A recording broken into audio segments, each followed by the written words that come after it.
Yeah. Simula nung ako ng OIC, hindi ko na-release. Never na nakialam ko. Never na nakialam ko. Never.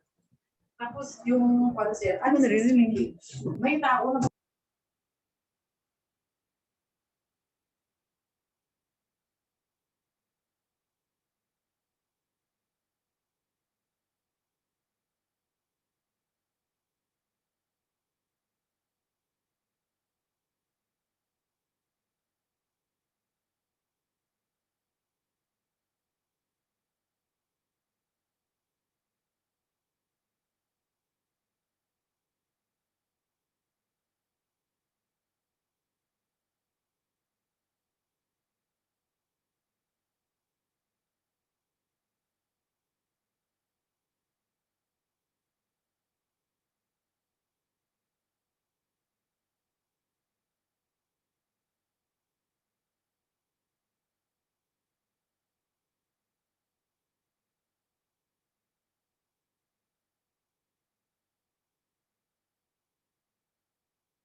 how to be a part of the healing of others. Yun ang lesson natin. How to be a part of the healing of the land, of others, or family. Okay? Okay, you can be a part of the healing of the land. Okay? So, basahin natin ang verse uli. Pwede basahin natin ang verse uli para makita nyo. Okay, can you read James 3:18 na? Nandiyan na kayo. Ready? Read. Please lang. Sige, pakibasa lang. Makita nyo sa monitor nyo. And the fruit of righteousness is sown in peace of them that make peace. Oh, thank you. Mapansin nyo dyan, of them that make peace. Kayo ho yan. Tayo yan. Lahat tayo. Lalo-lalo pulis. Kasi ang mga pulis ay peace officers mga yan. They make peace. Kaya nga, you are there to, to serve and protect. You see? Ngayon, punta tayo sa verse Old Testament in relation to the healing of our land sa 2 Chronicles 7:14. You see, God is interested in the healing of the land, the healing of the family, and the healing of others. So be a part. Pwede nyo ituro ang kapwa nyo dyan sa office nyo at be a part of the healing of others. Pwede ho yan.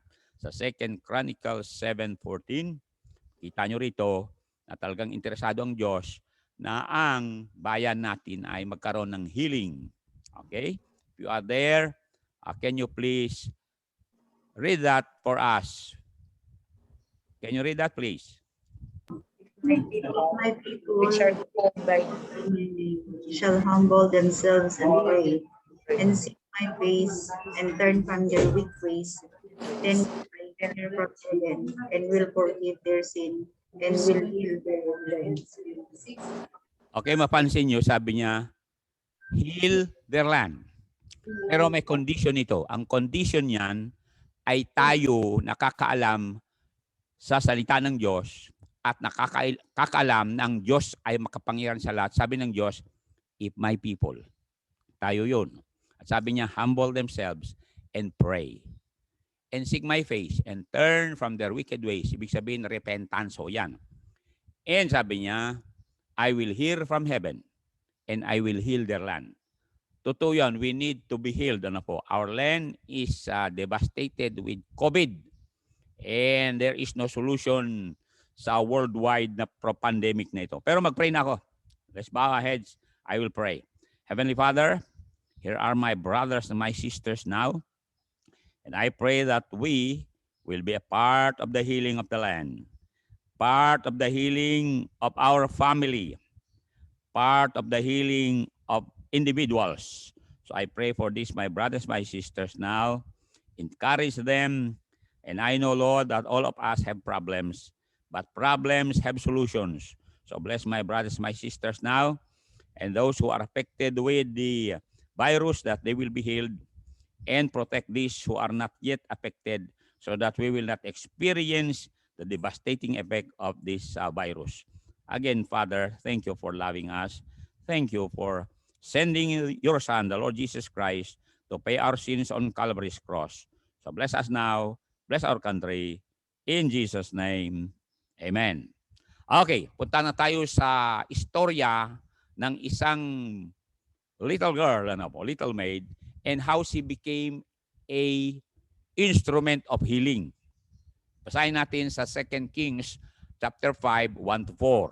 Okay? Nandirito ang center ng ating lesson ngayon. She is just a little maid. Walang pangalan, unknown, pero napapunta sa lugar na meron nangangailangan ng kagalingan. Okay?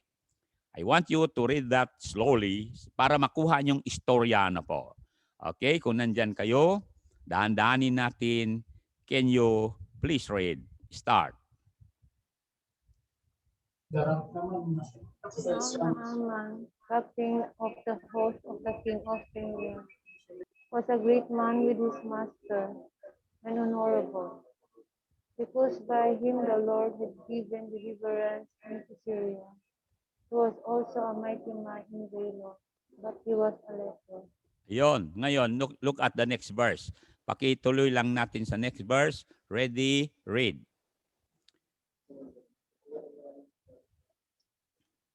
And the Syrians had gone out by company and had brought away captive out of the land of Israel a little maid. And she waited on Naaman's house. Tuloy natin. And she said unto her mistress, Would God my Lord were with the prophet that is in Samaria, for he would recover him for his leprosy.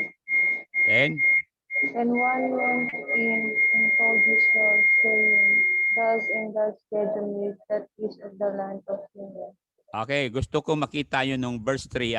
Sabi ng verse number 3, and she said, yung little maid, she said unto her mistress, yung asawa ng boss niya, sabi niya, would God, my Lord, were with the prophet that is in Samaria, for he would recover him of his leprosy. Mantakin mo itong pinaka-boss niya na captain of the army of Syria ay may sakit na leprosy. Ngayon, ito ang gusto kong makuha nyo na outline nyo na po. Walang pangalan itong batang ito, tinawag lang na little maid. I want you to understand that insignificant instruments like you and me can be a channel of healing. Ulitin ko insignificant instruments like you and me can be a channel of healing. Basta meron tayong tinatawag na compassion. The word is compassion. Punta tayo sa Luke chapter 10, makita nyo na maraming tao nasasaktan sa panahon natin. Okay? Pakinggan natin ang number 20 hanggang 33. Ayun. 30 to 33. Nandyan yan. 30 to 33. Merong isang tao dito, victim of injustice. Nasaktan siya. Okay? Victim of talagang crime. You see? Look at verse number 30. Can you read that para makuha natin yung istorya? Ready? Slowly read. And Jesus answering said, A certain man went down to Jericho and fell among thieves, which stripped him of his raiment, and wounded him, and departed, leaving him half dead. Verse 31. And by chance there came down a certain thief that way, and when he saw him, he died on the other side. Okay, 33 na. Tingnan yung 33 na. Look at verse 33. Ready? Read. But a certain Samaritan, as he As he journeyed, journeyed, came where he was, and when he saw him, he he had compassion on him. Okay, anong ginawa sa verse 34? Look at ginawa niya, ha? Verse 34, yan na lang. Ready, read, please.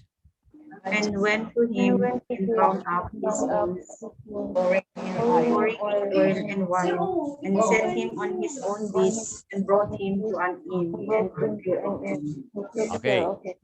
Ito mga kapatid, this story ay nilagay sa Bible para makita natin ang picture ng mga philosophy of the world. May mga taong nasasaktan because, number one, may mga tao ng philosophy nilang ganito. Ito ang philosophy ng iba. Bakit maraming nasasaktan? What is mine, and what is yours is even mine, and I am going to take it. Yan ang mga thieves, ano po. So may mga tao na thieves na they will leave some people hurting. Why? Because their philosophy is what is mine, and what is yours is even mine, and I'm going to get it. Kaya maraming nasasaktan na po. May mga misis na sasaktan, may mga sister na sasaktan, may mga anak na sasaktan. It's because may mga thieves. You see? At ang masakit doon, yung victim ay half dead. You see? And others cannot help them. Only the Lord. The Good Samaritan na nanduroon sa istorya ay the Lord Jesus Christ. Kaya nandito tayo na mga alalay ni Lord Jesus Christ dahil ang pinaka-keyword ay compassion. O katulad ng balita ngayon, narinig naman ninyo, doon sa Catanduanes, isang tatay, pinatay niya ang kanyang sariling anak, 8 years old and 9 years old. Okay, dumating mga pulis, at least binaril yung paa para hindi mamatay na po. Ano nangyayari sa panahon natin? People are hurting. It's because there are people whose philosophy is what is mine, and what is yours is even mine, and I'm going to get it by hook or by crook. Ngayon, yung philosophy ng priest kanina, pinabayaan niya yung sugatan. Ano yon? Ang philosophy niya, what is mine, and what is yours. Bahala ka na. Ayun. Yun ang philosophy ng priest. Nakita niyo yun? Nakita niya yung may, yung biktima na sugatan, hindi niya natulungan. Ang philosophy niya ay, what is mine, what is yours, bahala ka sa buhay mo. You see? So, pangalawang philosophy na yan, yung unang philosophy ay thieves, robbers philosophy. Ano yung robbers philosophy? What is mine, and what is yours is even mine, and I'm going to get it by hook or by crook. Second philosophy na makita natin dito ay what is mine, and what is yours. Mind your own business na lang. Mali yun, po. You need to be involved. Pero yung isa, yung Samaritan, ay sabi niya, what is mine is yours, and I'm willing to sacrifice it. So, tatlong klaseng tao, ha? Yung Samaritan is, what is mine, and I'm willing to sacrifice it for your healing. Kaya nga, ang lesson natin sa oras na ito ay be a part of the healing of the land. Or, i-confine natin, be a part of the healing of your family. Or, be a part of the healing of others. You see, mga kasama? So, many people are hurting. But, the little maid ay ito. Pakinggan na natin ang number 1, what to do to be a part of the healing of others or the land. Kasi ang ginawa ng little maid, nung nandun na siya sa bahay ni Naaman, na si Mr. Naaman na kapitan ng army, ay may leprosy. So sinabi niya sa kanyang mistress, yung asawa ni Mr. Naaman, sabi niya, sandali, yung mister mo ay talagang nahihirapan. So nagkaroon ng compassion yung yung little maid. You see? So in-approach niya yung kanyang boss, yung asawa nung si Mr. Naaman, at meron siyang sinabi. because of compassion. Ito mga kasama, pag nakikita ninyo yung kalagayan ng iba, ay dapat meron tayong Samaritan compassion. Na what is mine is yours and I'm willing to sacrifice it for healing. Ganun ho yan. So, we are still responsible and accountable to others. Okay, so number 1, the little maid renounced resentment to those who harm her parents. O pakisulat nyo yan. Bakit naging part siya sa healing nung kanyang amo? It's because, ito, sulat nyo. The little maid renounced resentment to those who harm her parents. Kasi ang ginawa nila na Aman, pumunta sila sa isang lugar, pinagpapatay yung mga magulang, at yung naiwan nga ay itong little maid, dinampot yun, naging katulong nila Mr. na Aman. Oh, plunder nga eh. Oh, pumunta sila sa isang lugar, pinatay lahat ng tao, nakakita ng dalaging ding little maid, kinuhang katulong. But, ang kagandahan nito, ay itong mga Jewish girl na ito, kahit maliit siya, ay she renounced resentment to those who harm her parents. Ganon yun eh. What is the use of unending revenge? Wala Alam niyo, kausap ko si Colonel Flores sa Army. Sabi niya, Pastor, walang hangganan ito kasi halimbawa yung police o ka-army mamatay sa encounter. Sabi nila, I'm going to join the Philippine National Police. I'm going to join the Army so that I'm going to look for the NPA. Ito mga NPA naman, namatayan sila, sabi din ng anak ng NPA, paglaki ko, gaganti ako. So sabi ni Colonel Flores, walang hangganan ito. And that's why we need the healing of the land. We need God to intervene. And when God intervenes, magkakaroon ng healing of the land, you see. So number 1, the little maid renounced resentment to those who harm her parents. The word resentment means persistent ill will at something regarded as wrong. Ulitin ko Halimbawa, may nanakit sa inyo. I-renounce nyo yung resentment. Big sabihin, yung persistent ill will at something regarded as wrong. Nasaktan ka, naging biktima ka, panayan. Sabi ng Bible, kalimutan na yan. The key word is forgive and forget. Okay? In order that we can renounce resentment, the 2 key words are forgive and forget. Isulat nyo yan, mga kasama.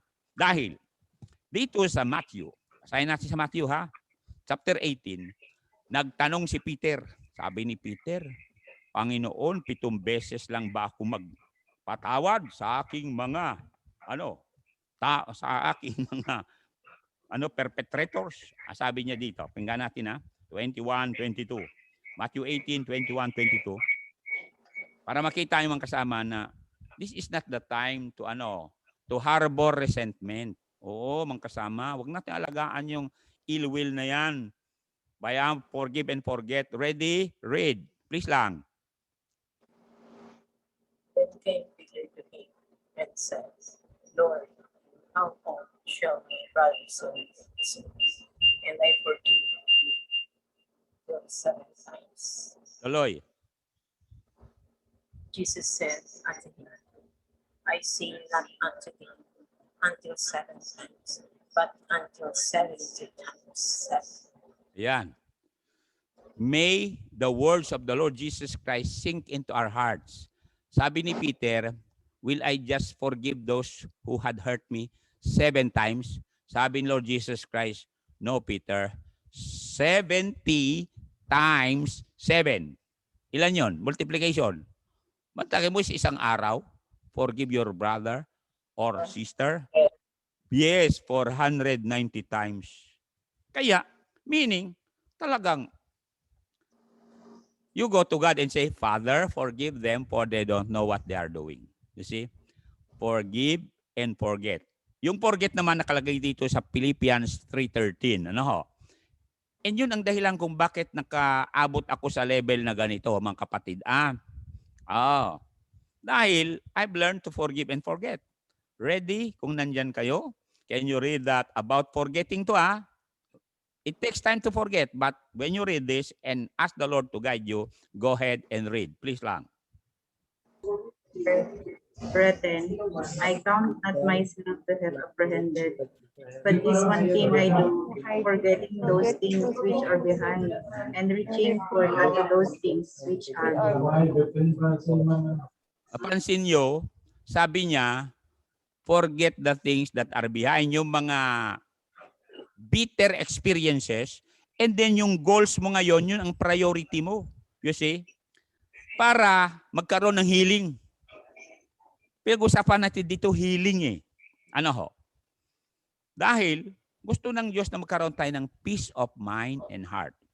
Kaya sa lesson natin dun sa little maid, kahit pinatay nila Mr. Naaman as conquerors yung magulang niya, the little maid renounced resentment to those who harm her parents. You see?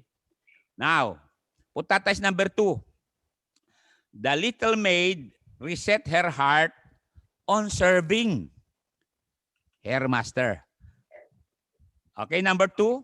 Ang ginawa ng little maid, para maging productive siya, nagkaroon ng reset. Ano po? She reset her mind, her heart, on serving. You see? Sabi nga ng binasa natin na she was busy in the house of her mistress. You see? Yung kanyang boss. Yun naman talaga ang kanyang goal Ano po? Yung kanyang natawag na focus. You see? Kaya sa pandemic na ito, kung focus tayo sa ating mga goals, ay hindi gaano tayo kakabahan. You see? Now, let us see the word reset. The word reset means to change the course or direction of something. Halimbawa, katulad niyan, nagkakirpintero din ako. No? Nagkamali yung measurement. I-reset mo yan. You see? Ganon din sa buhay natin sa bahay. There are times may blunders tayo. Anong gagawin natin? Forgive yourself and reset. Nakuha nyo? O katulad niyan, nag-away ko mag-asawa. Di magkaroon kayo ng forgiveness one with another, and then i-reset na ninyo ngayon. Mangako kayo sa bawat isa, okay, hindi ko nagagawin yon, Mr. Mrs., hindi ko nagagawin yon. You see, your wife or your husband is your best mirror. Ulitin ko Kaya may mga sinasabi ng husband mo sa iyo na parang nasasaktan ka. Mirror mo nga yan May sinasabi ng Mister mo, Mrs. mo sa iyo na, darling, wag mo nang gagawin yun mirror mo nga yun kasi ganito yan. Pakinggan nyo ako May mga tao, akala nyo kaibigan nyo. Pero sabi ng Proverbs 27, pakinggan natin Proverbs 27, mga kapatid. Para wag kayong magtiwala dun sa mga tao na akala mo kaibigan mo. May mga tao kaibigan mo pero sa loob hudas. Okay. Ang sabi niya sa verse 6, Proverbs 27:6. Ang sabi niya diyan. Okay. Mga kapatid, ready? Remember, your husband is your best friend and your wife is your best friend. Sila nang nakakalam sa iyo Ready? Read. Faithful are the wounds of a friend, But an enemy are deceitful. Your best friend is your husband. Maaring masaktan ka, wounds nga Pero sinasabi ng husband mong totoo, sinasabi ng misis mong totoo. Pero may mga kaibigan mo na akala mo, ganda pananalita, hagkan ka pa, kawawa ka naman, yun pala, ahas. Narinig niyo ako, mga kapatid. Merong ganon. Matagal na akong pastor. Marami na akong ni counsel na tao. Kasi may mga kaibigan na nagbabalat kayo lang. Sabi nga Lord Jesus Christ, katulad sila ng sheeps in wolves' clothing. Nakita niya? Okay. So, the little maid reset her heart, hindi his heart, her heart in serving. Yun lang talagang goal niya. Pero nakita niya ang pangailangan nung kanyang yung mister nung kanyang amo. Because of compassion. Mga kasama, we need compassion in this time. So people are hurting talaga. Oo. Yung mga nasasalubong namin, people are hurting. In fact, nung isang araw, meron kong nasalubong na katulong sa hardware. Sabi ko, ang hirap ng buhay mo. Tagabuhat ka ng simento. Sabi ko sa kanya, sa tangkad mo niyan, gwapo mo niyan, mag-test ka sa pulis. Sabi ko. Sabi niya, wala na eh. Bakit wala na? Nag-asawa na pala. 3 ng anak. Ay wala na nga. Kako, kasi talagang matutulungan ka namin. Sana pasok sa pulis. Ang tangkad niya. Tangos pa lang ilong. Maging general sana yon kung hindi niya inuna ang sarap. Ayun. Tuloy, naghihirap. Kaya yung mga nanonood ngayon ng kabataan, i-sacrifice niyo muna yung love courtship. Wag muna. Mag-concentrate muna kayo sa serving your parents, obey your parents, para magkakaroon kayo ng natawag na goal sa buhay. So maganda ho yung word na reset. I understand husbands, wives are not perfect. But you can always reset your goals in order that there will be harmony in the home. Iwasan ng resentment. Big sabihin, kung ano mang kasalanan ng isa nung nakaraan, please lang, patawad na lang. Ano? Patawad na lang, huwag na yung ibalik-balik.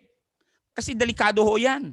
Sabi ng Proverbs 17, verse number 9, hahantong kayo sa paghihiwalayan kung ulit-ulitin ninyo yung problema nung nakaraan. Ano sabi ng Proverbs 17, verse 9? Okay. Ready? Basahin nyo ito. Ano sabi niya? Begin. Please lang. He that covereth a transgression seeks love, but he that repents the matter separates very friends. Kung talagang mahal mo mister mo, misis mo, yung mga nakaraan ay tabunan na lang ng pagmamahal.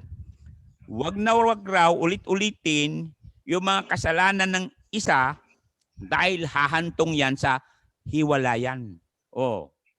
Baka sabihin mo, mister naalala mo yung kasalanan mo noon. Abay, siyempre, masaktan na naman ni mister mo. Ganon din yung misis mo, masaktan na naman. Repeating a matter again and again will make the devil will laugh at you.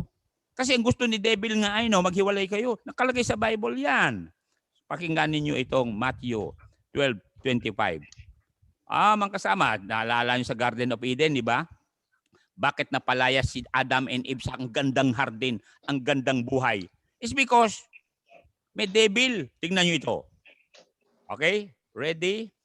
Read na, please. And Jesus knew their thoughts, their thoughts, that every kingdom divided against itself is brought to desolation, and every city or house divided against itself shall not stand. Narinig nyo yan nabasa niya. The devil wants to divide your house. Si nanay against kay tatay. Si tatay against kay nanay. Pagkatapos mangumpanya yung mag-asawa, lahat ng babae kay nanay. Alam mo yung tatay nyo, masama yan. Ito naman sa tatay, lang sabi ng tatay sa mga anak, nanay nyo, masama yan. Anong ginagawa ni devil? Hinahati niya. Mga kasama, ayaw ng Diyos yun. And that's why you need to read the Bible. The Bible tells us na may forgiveness. Resentment should be forgotten. And then begin your daily reading sa Bible. Then begin to be the one that will make concession. Anong ibig sabihin nun?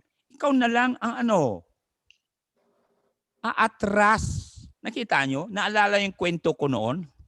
Na meron, katulad may bundok dito, 2 bundok Itong 2 bundok sa likod ko, may kwento yan eh. Merong kambing dito sa kabila, may kambing din sa kabila. Sabi ng kambing sa kabila, ay masarap yung mga damo doon sa kabila. Sabi din sa kabila, ay masarap ang damo doon. Pero wala akong magawa. Sabi ng isang kambing, wala din ako magawa ng isang kambing. Ay bumagyo ngayon ng Bagyo Dante. May natumbang kahoy ngayon. Natumba. Okay? So nagkaroon ng tulay between the 2 bundoks. Ang sabi nung kambing ay tatawid nga ako kasi masarap ang damo doon. Yung isa din, sabi din niya, tatawid din ako doon. Wala silang cellphone ano po. So, nangyari, tamang-tama, nagkasalubong sila sa gitna. Gitna ng kahoy na malaki.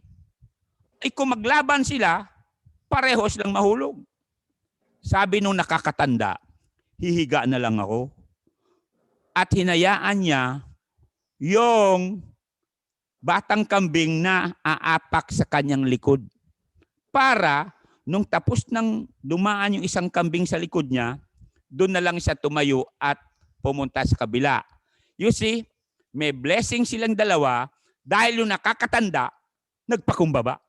Kaya sino man nakakatanda sa inyo, kung si Mrs. man nakakatanda, siya ay magpakumbaba.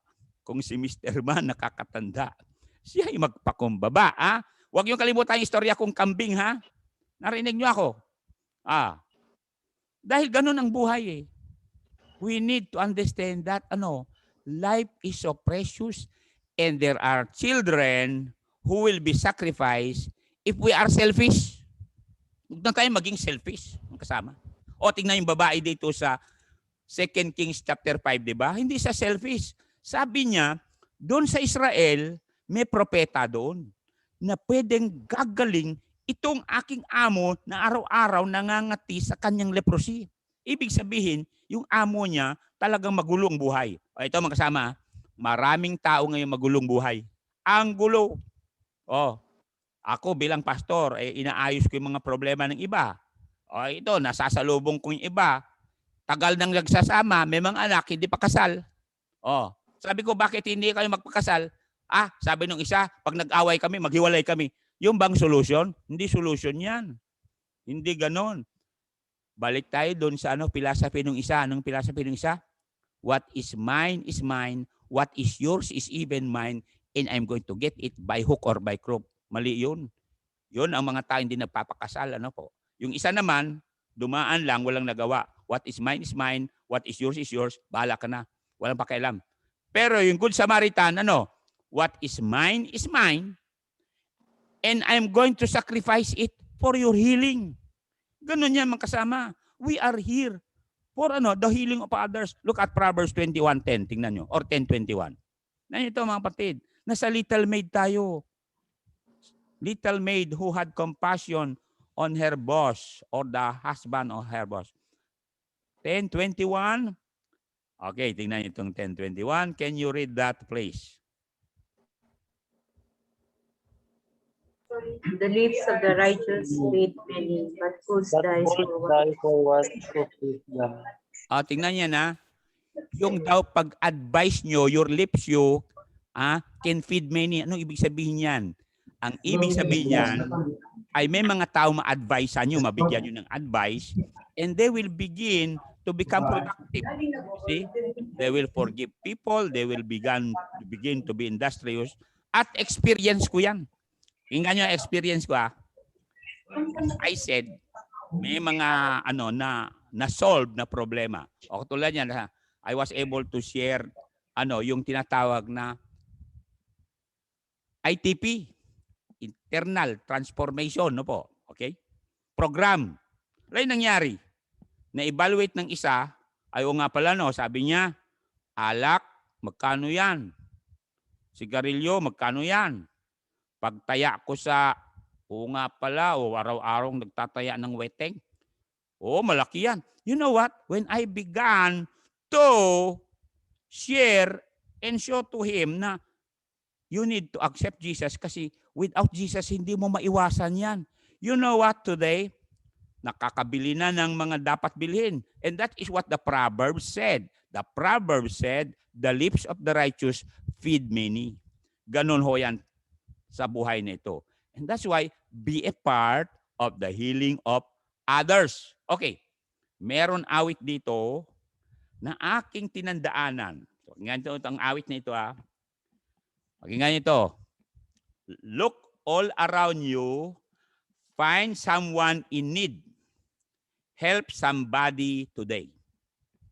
Though it be little, a neighborly deed help somebody today. Kaya ko sa song sheets to po. Many are waiting a kind, loving word. Help somebody today. Thou hast a message, or let it be heard. Help somebody today. Many have burdens, too heavy to bear. Help somebody today. Grief is the portion of some everywhere. Help somebody today. Last verse, sabi niya, some are discouraged and weary and hurting in their heart. Please help somebody today. Someone, the journey to heaven should start. Help somebody today. Somebody along life's way, let sorrow be ended. The friendless befriended. O help somebody today. You see? So please lang mga kasama. We need to help somebody today. Now, tanda tayo dito sa third point. Third point na tayo ha. Number 3. Third point. Number 1 kanina. The little maid, I know. Renounce resentment to those who harm her parents. Number 2, the little maid reset her heart on serving. Yun ang goal niya. Number 3, the little maid remembers that there is a man of God that has the answer to her boss problem. Ulitin ko, the little maid lang remembers that there is a man of God that has an answer to her boss problem. Okay, punta tayo sa 2 Kings uli. Basahin natin ha. Ano nakalagay dyan? Sa verse number 3. 2 Kings chapter 5, verse number 3. Okay? Nanito ha. She remembers, naalala niyo nga pala. Kinakailangan pala ng boss ko. Ang gagaling. Tingnan niyo ito ha. Basahin natin. Ready? Read. And she said unto her mistress, would God my Lord were with the prophet that is in Samaria, for he will recover him of his leprosy. Okay? Mapansin nyo, sabi niya may prophet dun eh. Alam ibig sabihin ng prophet? Spokesman yan. No. Spokesman for God, for healing. Nakita nyo? So yun ang aking role. Ano ho? To let families, people who are discouraged, dismayed, to have a healing. Dahil meron naman talagang healing eh. Ang gagawin mo lang talaga, mag-humble ka lang talaga to say, Lord, I'm sorry, forgive me. Kakaroon ng healing yan. You see? Kasi, mga kasama, kung wala ang Lord, wala tayo. We are nothing. You see? All we have to do is to come to Jesus. Alam mo sabi ng psalmist dito sa Psalms 50:22 o 55:22, tingnan nyo. Anong gagawin mo para magkaroon ka ng healing? Sa heavy-hearted, ayun, heartbroken. 55:22. Anong gagawin natin? Anong gagawin natin? Ready? Read. Cast thy burden upon the Lord, and he shall sustain you. He shall never suffer the righteous to be moved. Thank you. Alam yung word na cast, di ba? Cast. Burden. Mabuti kung visible yung burden mo. Hindi eh. It is in the inside and also in your mind. Ang bigat. Sabi nga ng iba, pastor, ang bigat. Okay. Casting a burden ay ganito. Mapansin nyo yung ilog sa likod ko. Okay? Dito sa amin sa Cordillera, marami kaming nyug. Usually, bubuhatin namin nyug namin, tapos ilakad, ibebenta namin sa sentro na doon ang buying station ng mga nyug. Alam yung ginagawa namin? Para hindi kami mabigatan, ang daming nyug niyan. Alam gagawin namin? Ihulog namin dito. Yan, ihulog namin dyan. Haya mo yung ilog na siya ang magdala ng bigat ng mga nyug. At sinusubaybayan lang namin kung sasabit man, kuha kami ng kawayan, tas itulak lang namin. Eh di magaang. Nakuha niyo ibig ko sabihin? You see, mabigat po sa ating damdamin yung mga buhat-buhat natin. Why not cast it to the Lord? Banggitin mo talaga. Banggitin mo, that is casting upon the Lord. Para magaang ang buhay. wala sa plano ng Diyos na sa buhay na ito ay bigat na bigat ang ating dala. Pakinggan natin ang sinabi sa Matthew 11:28 to 30. Pakinggan natin yan. Wala sa plano ng Diyos na pagpasok mo sa opisina parang sungay ang iyong kilay. Hindi pati problema mo sa bahay, dala mo. Hindi Okay, ready? Kung nandyan kayo, tignan nyo Ready? Read. Alam na nyo ito, pero basahin natin uli. Ready, begin. Come unto me, all ye that labor, and are heavy laden, and I will give you I will rest. give you. Tuloy.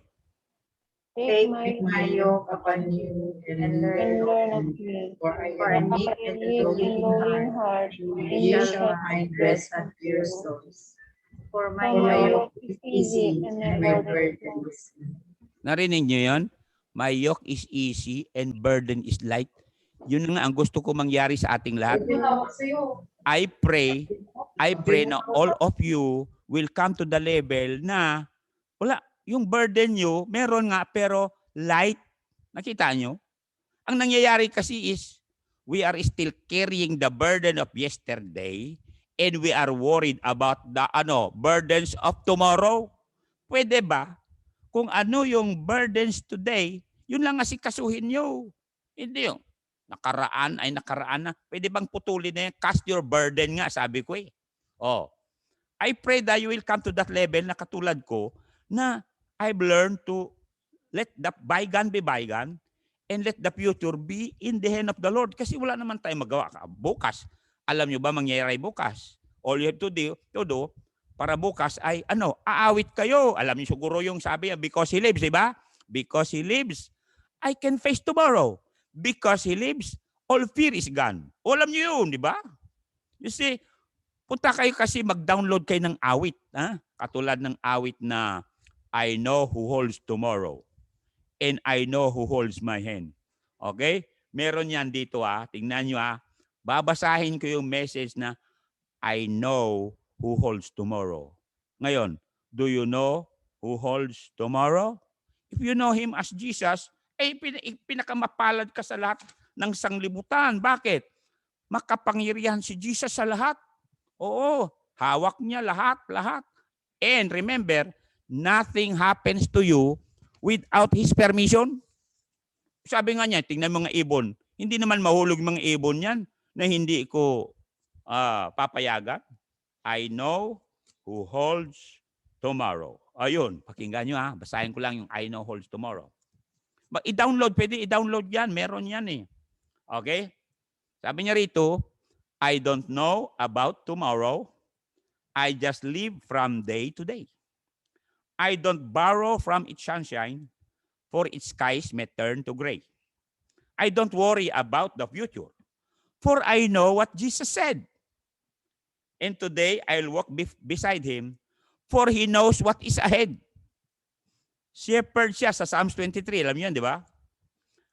Every step is getting brighter. As the golden stairs I climb, every burden is getting lighter. Every cloud is silver lined. There the sun is always shining. There no tear to dim the eye. At the ending of the rainbow, where the mountains touch the sky. Itong last verse. I don't know about tomorrow. It may bring me poverty. But the one who feeds the sparrow is the one who stands by me. Remember His name? Emmanuel, di ba? God with us. And the path may be my portion, may be through the flame or flood. But His presence goes before me, and I'm covered with His precious hand. I don't know about tomorrow, but I know He holds my hand. Many things about tomorrow I don't seem to understand, but I know His promise will always be with me, and I know He can solve my problem according to my faith. Yun ang sabi ng Bible Now, tantay's last point kasi malapit na matapos. Last point na. So the little maid remembers that there is, someone that can solve the problem of her boss. Ito mga kasama, you may not have the solution to someone's problem, but you know someone that can solve their problem. Katulad sa akin. punta ako sa natawag na ROD. Alam yung ROD, di ba? Register of Deeds. Sabi ko sa kasama ko, engineer, matulungan mo ako. Sabi niya, hindi. Pero may kakilala ko doon. O tinawagan kakilala doon. O pagdating ko doon, tinulungan ako. Nakuha niyo ibig ko sabihin? So wag natin kunin yung philosophy ng isa na what is mine, what is yours, I don't care. Mali yun. I don't have the solution, but I know someone who has the solution. Maaring sa bilang lawyer, notary public, hindi yung ay wala na akong hindi ganon. Remember, we are always accountable mga kapatid. You see? So, number 4 na para matapos na tayo. The little maid reassures that God will surely heal her boss. Verse 4. Number 4 ay, the little maid lang insignificant instrument. Hindi mo ako katakalain na makatulong ito eh. Bakit? Plunder of war ito eh. Ulila. Pero nagpagamit. You know why? Meron siyang heart to help. The little maid reassures that her boss will surely be healed. Completely. Okay, punta na tayo sa verse number. Ito na, verse number 4. Anong sabi ng verse number 4? And then basahin natin 8 to 9 mamaya. First, 2 Kings chapter 5, verse number 4. Tingnan nito Kaya meron tayong message. We have a big God who can heal. And all we have to do is to approach Him. Ano na number 4? Ano sabi niya? Number 4, ready, begin. And one went in and told his Lord, saying, Thus the maid that is of the land of Israel. Okay, punta tayo sa 8 to 9. Basahin natin 8 to 9 na. Ano nangyari dito sa 8 to 9? Sa 8, ready, read. And it was so when Elisha that he sent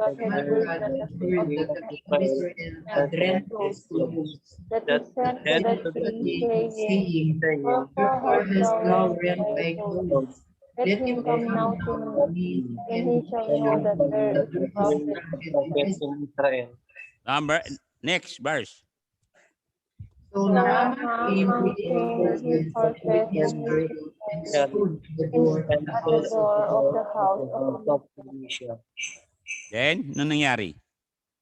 And Elisha sent a messenger unto him, saying, Go and wash in Jordan 7 times, and they and thy flesh flesh shall shall come come again again to to thee, thee, and and thou thou shalt shalt be live. Ito mga kasama, 7 times lang niya ilubog ang sarili niya sa Jordan River at mawawala yung leprosy. Anong ibig sabihin nun? Faith in what the little maid said. Mantaga mo little maid, sabi ng little maid, yung boss ko ay gagaling yan basta magpakumbaba siya.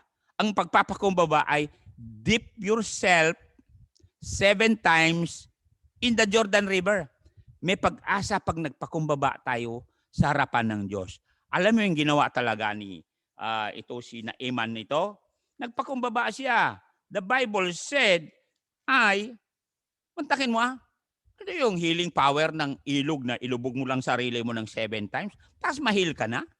Ginawa talaga niya. So mapansin ninyo sa ating nabasa dito sa 2 Kings na ginanap talaga ni Naaman yung message ng propeta dahil yun lang ang prescription Okay? Kaya mapansin nyo sa chapter 5, the Bible said na ginawa talaga niya. Look at verse number 14 na tayo, verse 14. And I will remind you of a verse dito sa New Testament. Verse 14, ready, read.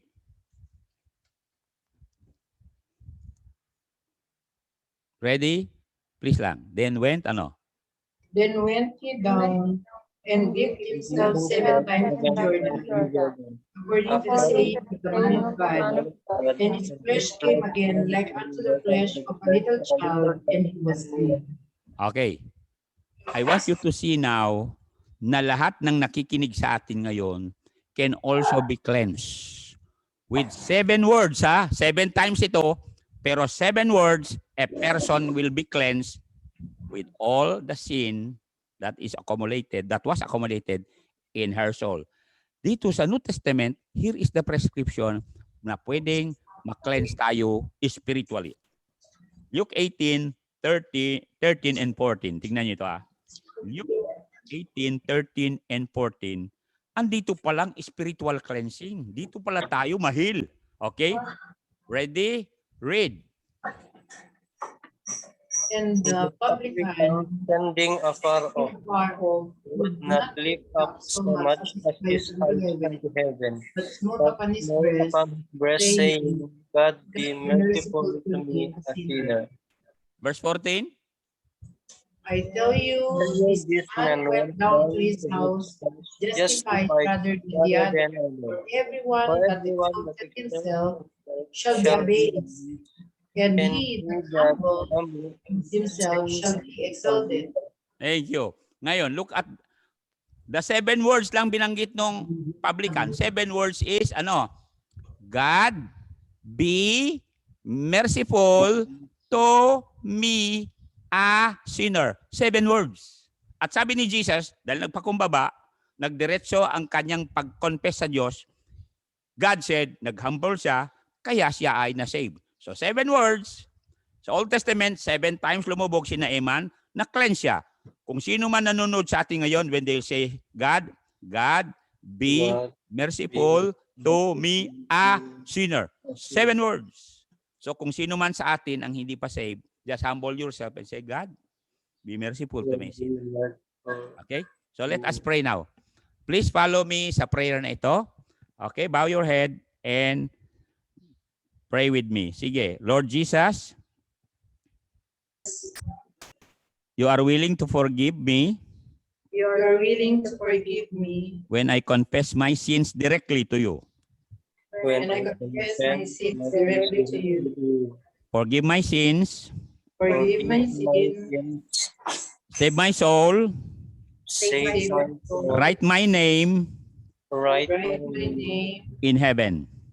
in in heaven. heaven. Give me compassion Give me compassion so that others will be healed. so that others will be healed. Use us always Use us always to be a blessing to be a blessing and a part of the healing and a part of the healing of our land, of our family, our family, office mates. office. We love you, Lord Jesus. We love you, Lord. Amen. Amen. Thank you. God bless Thank you, you. Pastor. Thank you.